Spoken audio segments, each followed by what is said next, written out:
ابو صالح سمان نے خبر دی اور انہیں حضرت ابو ہریرہ رضی اللہ عنہ نے کہ رسول اللہ صلی اللہ علیہ وسلم نے فرمایا، ایک عمرے کے بعد دوسرا عمرہ دونوں کے درمیان گناہوں کا کفارہ ہے، اور حج مبرور کی جزا جنت کے سوا اور کچھ نہیں ہے۔ صحیح بخاری حدیث نمبر 1773۔ ابن جریج نے خبر دی کہ اکرمہ بن خالد نے حضرت ابن عمر رضی اللہ عنہ سے حج سے پہلے عمرہ کرنے کے بارے میں پوچھا تو انہوں نے کہا کہ کوئی حرج نہیں۔ اکرمہ نے کہا، حضرت ابن عمر رضی اللہ عنہ نے بتلایا کہ نبی کریم صلی اللہ علیہ وسلم نے حج کرنے سے پہلے عمرہ ہی کیا تھا۔ اور ابراہیم بن سعد نے محمد بن اسحاق سے بیان کیا، ان سے اکرمہ بن خالد نے بیان کیا کہ میں نے حضرت عبداللہ بن عمر رضی اللہ عنہ سے پوچھا، پھر یہی حدیث بیان کی۔ صحیح بخاری حدیث نمبر 1774۔ مجاہد نے بیان کیا کہ میں اور عروہ بنت زبیر مسجد نبوی میں داخل ہوئے، وہاں عبداللہ بن عمر رضی اللہ عنہ حضرت عائشہ رضی اللہ عنہا کے حجرے کے پاس بیٹھے ہوئے تھے۔ کچھ لوگ مسجد نبوی میں اشراق کی نماز پڑھ رہے تھے۔ انہوں نے بیان کیا کہ ہم نے عبداللہ بن عمر سے ان لوگوں کی اس نماز کے متعلق پوچھا تو آپ نے فرمایا کہ بدعت ہے۔ پھر ان سے پوچھا کہ نبی کریم صلی اللہ علیہ وسلم نے کتنے عمرے کیے تھے؟ انہوں نے کہا کہ 4، ایک ان میں سے رجب میں کیا تھا، لیکن ہم نے پسند نہیں کیا کہ ان کی اس بات کی تردید کریں۔ صحیح بخاری حدیث نمبر 1775۔ مجاہد نے بیان کیا کہ ہم نے ام المومنین عائشہ رضی اللہ عنہا کے حجرے سے ان کے مسواک کرنے کی آواز سنی تو عروہ نے پوچھا، اے میری ماں، اے ام المومنین، ابو عبد الرحمن کی بات آپ سن رہی ہیں؟ عائشہ رضی اللہ عنہا نے پوچھا، وہ کیا کہہ رہے ہیں؟ انہوں نے کہا، کہہ رہے ہیں کہ رسول کریم صلی اللہ علیہ وسلم نے 4 عمرے کیے تھے، جن میں سے ایک رجب میں کیا تھا۔ انہوں نے فرمایا کہ اللہ ابو عبد الرحمن پر رحم کرے۔ حضرت صلی اللہ علیہ وسلم نے تو کوئی عمرہ ایسا نہیں کیا جس میں وہ خود موجود نہ رہے ہوں۔ آپ صلی اللہ علیہ وسلم نے رجب میں تو کبھی عمرہ ہی نہیں کیا۔ صحیح بخاری حدیث نمبر 1776۔ عروہ بن زبیر رضی اللہ عنہ نے بیان کیا کہ میں نے عائشہ رضی اللہ عنہا سے پوچھا تو آپ نے فرمایا کہ رسول اللہ صلی اللہ علیہ وسلم نے رجب میں کوئی عمرہ نہیں کیا تھا۔ صحیح بخاری حدیث نمبر 1777۔ حمام بن یحییٰ نے بیان کیا، ان سے قتادہ نے کہ میں نے انس رضی اللہ عنہ سے پوچھا کہ نبی کریم صلی اللہ علیہ وسلم نے کتنے عمرے کیے تھے تو آپ نے فرمایا کہ 4، عمرہ حدیبیہ ذی قعدہ میں، جہاں پر مشرکین نے آپ صلی اللہ علیہ وسلم کو روک دیا تھا، پھر آئندہ سال ذی قعدہ ہی میں ایک عمرہ قضا جس کے متعلق آپ صلی اللہ علیہ وسلم نے مشرکین سے صلح کی تھی، اور تیسرا عمرہ جعرانہ جس موقع پر آپ صلی اللہ علیہ وسلم نے غنیمت غالباً حنین کی تقسیم کی تھی۔ چوتھا حج کے ساتھ میں نے پوچھا اور حضرت صلی اللہ علیہ وسلم نے حج کتنے کیے؟ فرمایا کہ 1۔ صحیح بخاری حدیث نمبر 1778۔ قتادہ نے بیان کیا کہ میں نے انس رضی اللہ عنہ سے حضرت صلی اللہ علیہ وسلم کے عمرے کے متعلق پوچھا تو آپ نے فرمایا کہ نبی کریم صلی اللہ علیہ وسلم نے ایک عمرہ وہاں کیا جہاں سے آپ کو مشرکین نے واپس کر دیا تھا، اور دوسرے سال اسی عمرہ حدیبیہ کی قضائی کی تھی، اور ایک عمرہ ذی قعدہ میں اور ایک اپنے حج کے ساتھ کیا تھا۔ صحیح بخاری حدیث نمبر 1779۔ حمام نے بیان کیا، اس روایت میں یوں ہے کہ جو عمرہ حضرت صلی اللہ علیہ وسلم نے اپنے حج کے ساتھ کیا تھا اس کے سوا تمام عمرے ذی قعدہ ہی میں کیے تھے۔ حدیبیہ کا عمرہ اور دوسرے سال اس کی قضا کا عمرہ کیا تھا، کیونکہ آپ نے قرآن کیا تھا اور حجۃ الوداع سے متعلق ہے، اور جعرانہ کا عمرہ جب آپ صلی اللہ علیہ وسلم نے جنگ حنین کی غنیمت تقسیم کی تھی، پھر ایک عمرہ اپنے حج کے ساتھ کیا تھا۔ صحیح بخاری حدیث نمبر 1780۔ ابو اسحاق نے بیان کیا کہ میں نے مسروق، عطا اور مجاہد رحمہم اللہ تعالی سے پوچھا تو ان سب حضرات نے بیان کیا کہ رسول اللہ صلی اللہ علیہ وسلم نے حج سے پہلے ذی قعدہ ہی میں عمرے کیے تھے، اور انہوں نے بیان کیا کہ میں نے براء بن عازب رضی اللہ عنہ سے سنا انہوں نے فرمایا کہ نبی کریم صلی اللہ علیہ وسلم نے ماہ ذی قعد میں حج سے پہلے 2 عمرے کیے تھے۔ صحیح بخاری حدیث نمبر 1781۔ عطا بن ابی رباح نے بیان کیا کہ میں نے عبداللہ بن عباس رضی اللہ عنہ سے سنا، انہوں نے ہمیں خبر دی کہ رسول اللہ صلی اللہ علیہ وسلم نے ایک انصاری خاتون ام سنان رضی اللہ عنہا سے ابن عباس رضی اللہ عنہ نے ان کا نام بتایا تھا لیکن مجھے یاد نہ رہا، پوچھا کہ تو ہمارے ساتھ حج کیوں نہیں کرتی؟ وہ کہنے لگی کہ ہمارے پاس ایک اونٹ تھا جس پر ابو فلاں یعنی اس کا خاوند اور اس کا بیٹا سوار ہو کر حج کے لیے چل دیے، اور ایک اونٹ انہوں نے چھوڑا ہے جس سے پانی لایا جاتا ہے۔ آپ صلی اللہ علیہ وسلم نے فرمایا کہ اچھا، جب رمضان آئے تو عمرہ کر لینا، کیونکہ رمضان کا عمرہ ایک حج کے برابر ہوتا ہے، یا اسی جیسی کوئی بات آپ صلی اللہ علیہ وسلم نے فرمائی۔ صحیح بخاری حدیث نمبر 1782۔ ہشام نے بیان کیا، ان سے ان کے والد عروہ نے اور ان سے حضرت عائشہ رضی اللہ عنہا نے بیان کیا کہ ہم رسول اللہ صلی اللہ علیہ وسلم کے ساتھ مدینے سے نکلے تو ذی الحج کا چاند نکلنے والا تھا۔ آپ صلی اللہ علیہ وسلم نے فرمایا کہ اگر کوئی حج کا احرام باندھنا چاہتا ہے تو وہ حج کا باندھ لے، اور اگر کوئی عمرے کا باندھنا چاہتا ہے تو وہ عمرے کا باندھ لے۔ اگر میرے ساتھ ہدی نہ ہوتی تو میں بھی عمرے کا احرام باندھتا۔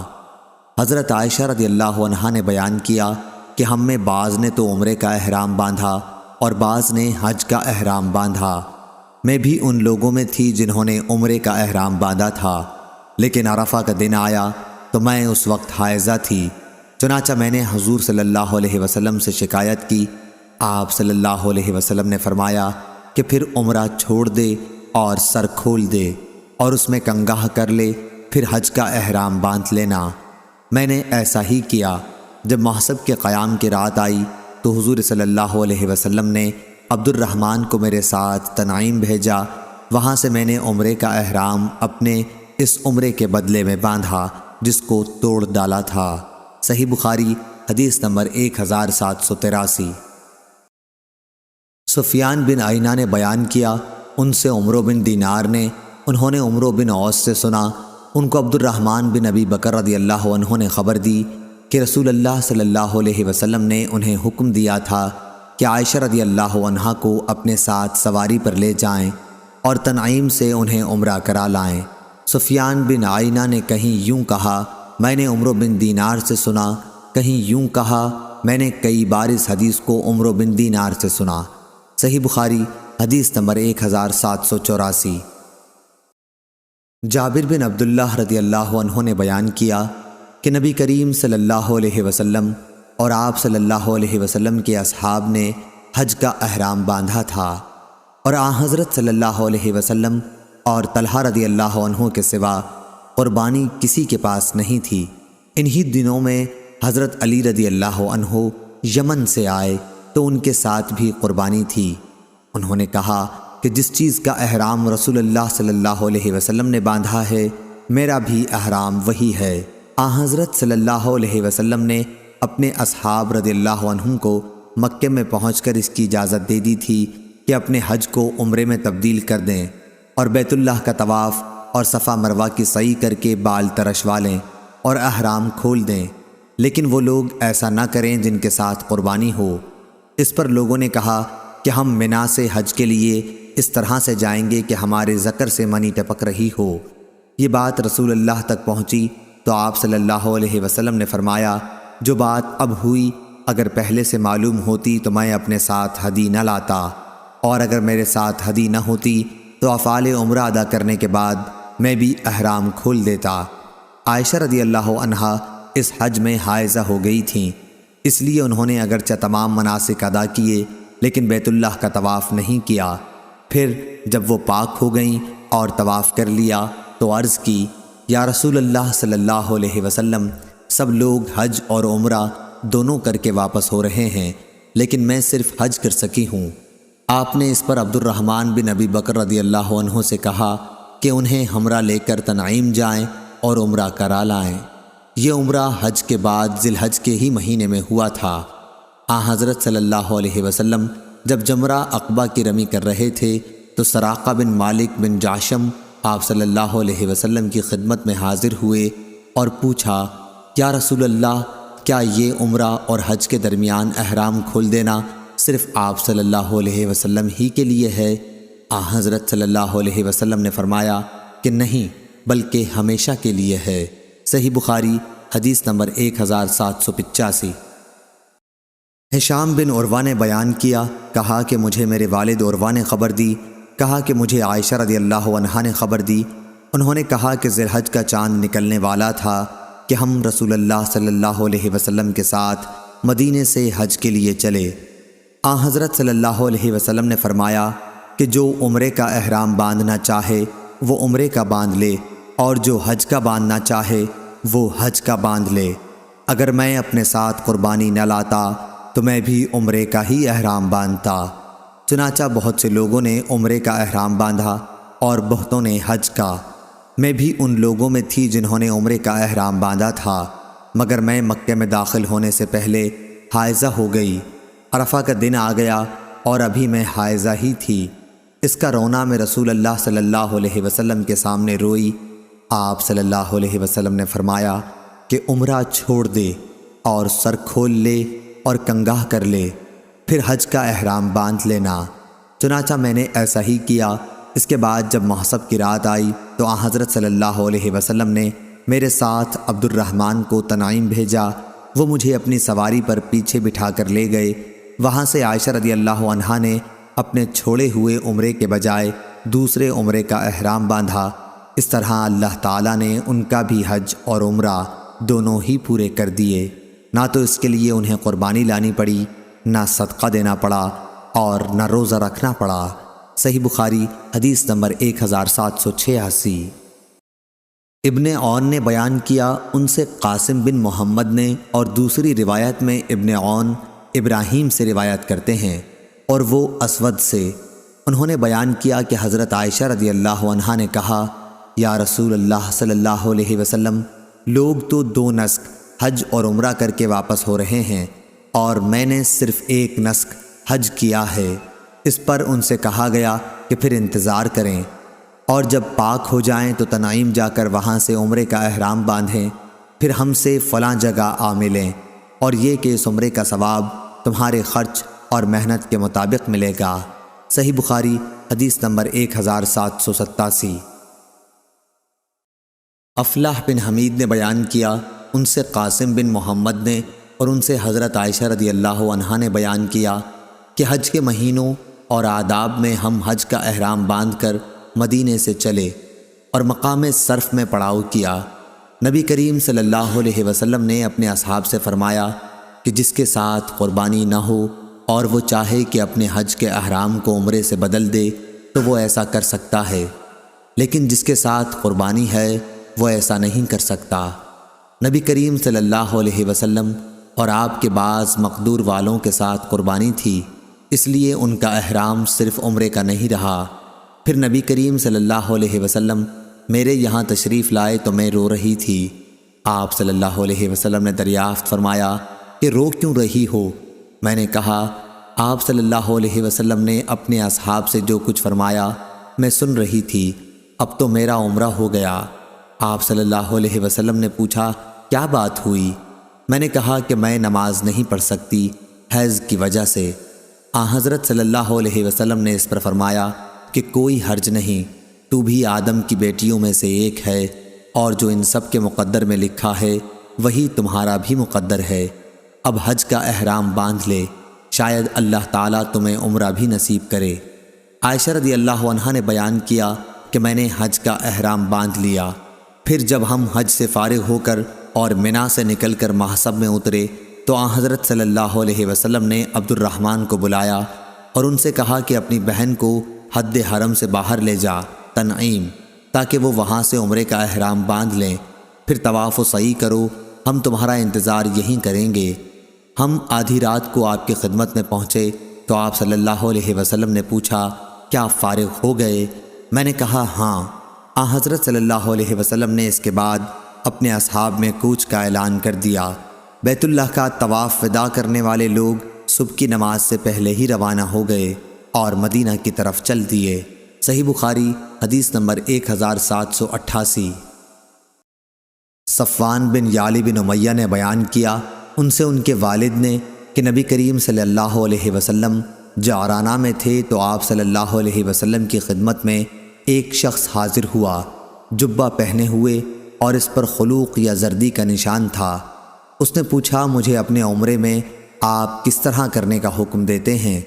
اس پر اللہ تعالیٰ نے نبی کریم صلی اللہ علیہ وسلم پر وحی نازل کی اور آپ صلی اللہ علیہ وسلم پر کپڑا ڈال دیا گیا۔ میری بڑی آرزو تھی کہ جب حضور صلی اللہ علیہ وسلم پر وحی نازل ہو رہی ہو تو میں آپ صلی اللہ علیہ وسلم کو دیکھوں۔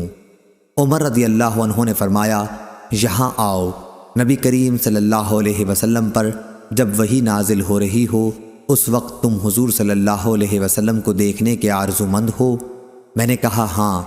انہوں نے کپڑے کا کنارہ اٹھایا اور میں نے اس میں سے آپ صلی اللہ علیہ وسلم کو دیکھا۔ آپ زور زور سے خراٹے لے رہے تھے۔ میرا خیال ہے کہ انہوں نے بیان کیا جیسے اونٹ کے سانس کی آواز ہوتی ہے۔ پھر جب وحی اترنی بند ہوئی تو آپ صلی اللہ علیہ وسلم نے فرمایا کہ پوچھنے والا کہاں ہے جو عمرے کا حال پوچھتا تھا؟ اپنا جبہ اتار دے، خلوق کے اثر کو دھو ڈال اور زعفران کی زردی صاف کر لے، اور جس طرح حج میں کرتے ہو اسی طرح اس میں بھی کرو۔ صحیح بخاری حدیث نمبر 1789۔ امام مالک نے خبر دی، انہیں ہشام بن عروہ نے، انہیں ان کے والد عروہ بن زبیر نے، کہ میں نے نبی کریم صلی اللہ علیہ وسلم کی زوجہ مطہرہ عائشہ صدیقہ رضی اللہ عنہا سے پوچھا، جبکہ ابھی میں نوعمر تھا، کہ اللہ تعالیٰ کا ارشاد ہے صفا اور مروہ دونوں اللہ تعالیٰ کی نشانیاں ہیں، اس لیے جو شخص بیت اللہ کا حج یا عمرہ کرے اس کے لیے ان کی سعی کرنے میں کوئی گناہ نہیں۔ اس لیے میں سمجھتا ہوں کہ اگر کوئی ان کی سعی نہ کرے تو اس پر کوئی گناہ نہ ہوگا۔ یہ سن کر حضرت عائشہ صدیقہ رضی اللہ عنہا نے فرمایا کہ ہرگز نہیں، اگر مطلب یہ ہوتا جیسا کہ تم بتا رہے ہو پھر تو ان کی سعی نہ کرنے میں واقعی کوئی حرج نہیں تھا، لیکن یہ آیت تو انصار کے بارے میں نازل ہوئی ہے جو منات بت کے نام کا احرام باندھتے تھے جو قدید کے مقابل میں رکھا ہوا تھا۔ وہ صفا اور مروہ کی سعی کو اچھا نہیں سمجھتے تھے۔ جب اسلام آیا تو انہوں نے رسول اللہ صلی اللہ علیہ وسلم سے اس کے بارے میں پوچھا، اور اس پر اللہ تعالیٰ نے یہ آیت نازل فرمائی کہ صفا اور مروہ دونوں اللہ تعالیٰ کی نشانیاں ہیں، اس لیے جو شخص بیت اللہ کا حج یا عمرہ کرے اس کے لیے ان کی سعی کرنے میں کوئی گناہ نہیں۔ سفیان اور ابو معاویہ نے ہشام سے یہ زیادتی نکالی ہے کہ جو کوئی صفا مروہ کا پھیرا نہ کرے تو اللہ اس کا حج اور عمرہ پورا نہ کرے گا۔ صحیح بخاری حدیث نمبر 1790۔ اسحاق بن ابراہیم نے بیان کیا، ان سے جریر نے، ان سے اسماعیل نے، ان سے عبداللہ بن ابی اوفی نے بیان کیا کہ رسول اللہ صلی اللہ علیہ وسلم نے عمرہ بھی کیا اور ہم نے بھی آپ کے ساتھ عمرہ کیا۔ چنانچہ جب آپ مکے میں داخل ہوئے تو آپ صلی اللہ علیہ وسلم نے پہلے بیت اللہ کا طواف کیا اور آپ کے ساتھ ہم نے بھی طواف کیا، پھر صفا اور مروہ آئے اور ہم بھی آپ کے ساتھ آئے۔ ہم آپ کی مکے والوں سے حفاظت کر رہے تھے کہ کہیں کوئی کافر تیر نہ چلا دے۔ میرے ایک ساتھی نے ابن ابی اوفا سے پوچھا، کیا حضرت صلی اللہ علیہ وسلم کعبے میں اندر داخل ہوئے تھے؟ انہوں نے فرمایا کہ نہیں۔ صحیح بخاری حدیث نمبر 1791۔ کہا، انہوں نے پھر پوچھا، کیا حضرت صلی اللہ علیہ وسلم نے حضرت خدیجہ رضی اللہ عنہا کے متعلق کیا کچھ فرمایا تھا؟ انہوں نے بیان کیا کہ آپ صلی اللہ علیہ وسلم نے فرمایا تھا، خدیجہ رضی اللہ عنہا کو جنت میں ایک موتی کے گھر کی بشارت ہو جس میں نہ کسی قسم کا شور و غل ہوگا نہ کوئی تکلیف ہوگی۔ صحیح بخاری حدیث نمبر 1792۔ عمرو بن دینار نے کہا کہ ہم نے ابن عمر رضی اللہ عنہ سے ایک ایسے شخص کے بارے میں دریافت کیا جو عمرے کے لیے بیت اللہ کا طواف تو کرتا ہے لیکن صفا اور مروہ کی سعی نہیں کرتا، کیا وہ صرف بیت اللہ کے طواف کے بعد اپنی بیوی سے ہم بستر ہو سکتا ہے؟ انہوں نے اس کا جواب یہ دیا کہ نبی کریم صلی اللہ علیہ وسلم مکہ تشریف لائے اور آپ صلی اللہ علیہ وسلم نے بیت اللہ کا 7 چکروں کے ساتھ طواف کیا۔ پھر مقام ابراہیم کے قریب 2 رکعت نماز پڑھی، اس کے بعد صفا اور مروہ کی 7 مرتبہ سعی کی، اور رسول اللہ صلی اللہ علیہ وسلم کی زندگی تمہارے لیے بہترین نمونہ ہے۔ صحیح بخاری حدیث نمبر 1793۔ انہوں نے بیان کیا کہ ہم نے جابر بن عبداللہ رضی اللہ عنہ سے بھی اس کے متعلق سوال کیا تو آپ نے فرمایا صفا اور مروہ کی سعی سے پہلے اپنی بیوی کے قریب بھی نہ جانا چاہیے۔ صحیح بخاری حدیث نمبر 1794۔ ابو موسیٰ اشعری نے بیان کیا، انہوں نے بیان کیا کہ میں نبی کریم صلی اللہ علیہ وسلم کی خدمت میں بطحا میں حاضر ہوا۔ آپ صلی اللہ علیہ وسلم وہاں حج کے لیے جاتے ہوئے اترے ہوئے تھے۔ آپ صلی اللہ علیہ وسلم نے دریافت فرمایا کہ کیا تمہارا حج ہی کا ارادہ ہے؟ میں نے کہا جی ہاں۔ آپ صلی اللہ علیہ وسلم نے پوچھا اور احرام کس چیز کا باندھا ہے؟ میں نے کہا میں نے اسی کا احرام باندھا ہے جس کا نبی کریم صلی اللہ علیہ وسلم نے احرام باندھا ہو۔ آپ صلی اللہ علیہ وسلم نے فرمایا تو نے اچھا کیا، اب بیت اللہ کا طواف اور صفا اور مروہ کی سعی کر لے، پھر احرام کھول ڈال۔ چنانچہ میں نے بیت اللہ کا طواف کیا اور صفا اور مروہ کی سعی۔ پھر میں بنو قیس کی ایک عورت کے پاس آیا اور انہوں نے میرے سر کی جوئیں نکالی۔ اس کے بعد میں نے حج کا احرام باندھا۔ میں حضرت صلی اللہ علیہ وسلم کی وفات کے بعد اسی کے مطابق لوگوں کو مسئلہ بتایا کرتا تھا۔ جب عمر رضی اللہ عنہ کی خلافت کا دور آیا، آپ رضی اللہ عنہ نے فرمایا کہ ہمیں کتاب اللہ پر عمل کرنا چاہیے کہ اس میں ہمیں حج اور عمرہ پورا کرنے کا حکم ہوا ہے، اور رسول اللہ صلی اللہ علیہ وسلم کی سنت پر عمل کرنا چاہیے کہ اس وقت آپ نے احرام نہیں کھولا تھا جب تک ہدی کی قربانی نہیں ہو گئی تھی، لہٰذا ہدی ساتھ لانے والوں کے واسطے ایسا ہی کرنے کا حکم ہے۔ صحیح بخاری حدیث نمبر 1795۔ عمروں نے خبر دی انہیں ابو الاسود نے کہ اسماء بنت ابی بکر رضی اللہ عنہا کے غلام عبداللہ نے ان سے بیان کیا۔ انہوں نے اسماء رضی اللہ عنہا سے سنا تھا، وہ جب بھی حجون پہاڑ سے ہو کر گزرتیں تو یہ کہتیں رحمتیں نازل ہوں اللہ کی محمد صلی اللہ علیہ وسلم پر۔ ہم نے آپ صلی اللہ علیہ وسلم کے ساتھ یہیں قیام کیا تھا۔ ان دنوں ہمارے سامان بہت ہلکے پھلکے تھے، سواریاں اور زاد راہ کی بھی کمی تھی۔ میں نے، میری بہن عائشہ رضی اللہ عنہا نے، زبیر اور فلاں فلاں رحمہ اللہ نے عمرہ کیا، اور جب بیت اللہ کا طواف کر چکے تو صفا اور مروہ کی سعی کے بعد ہم حلال ہو گئے۔ حج کا احرام ہم نے شام کو باندھا تھا۔ صحیح بخاری حدیث نمبر 1796۔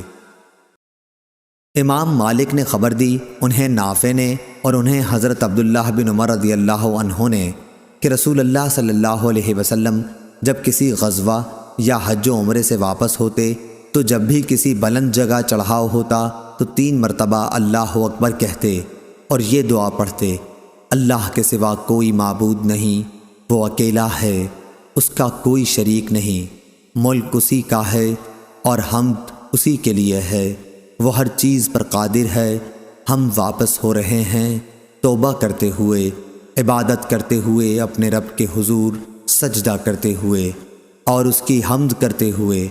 اللہ نے اپنا وعدہ سچا کر دکھایا، اپنے بندے کی مدد کی اور سارے لشکر کو تنہا شکست دے دی۔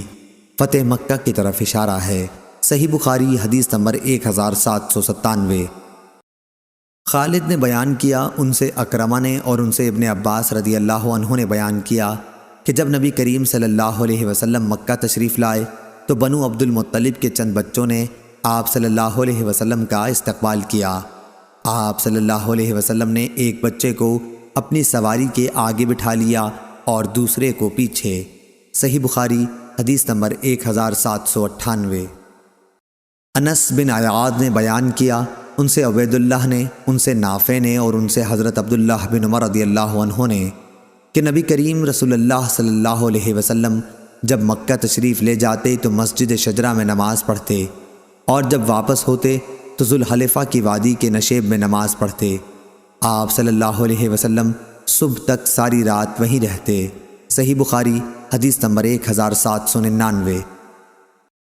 اسحاق بن عبداللہ بن ابی طلحہ نے بیان کیا ان سے انس نے بیان کیا کہ رسول اللہ صلی اللہ علیہ وسلم سفر سے رات میں گھر نہیں پہنچتے تھے، یا صبح کے وقت پہنچ جاتے تھے، یا دوپہر کے بعد زوال سے لے کر غروب آفتاب تک کسی بھی وقت تشریف لاتے۔ صحیح بخاری حدیث نمبر 1800۔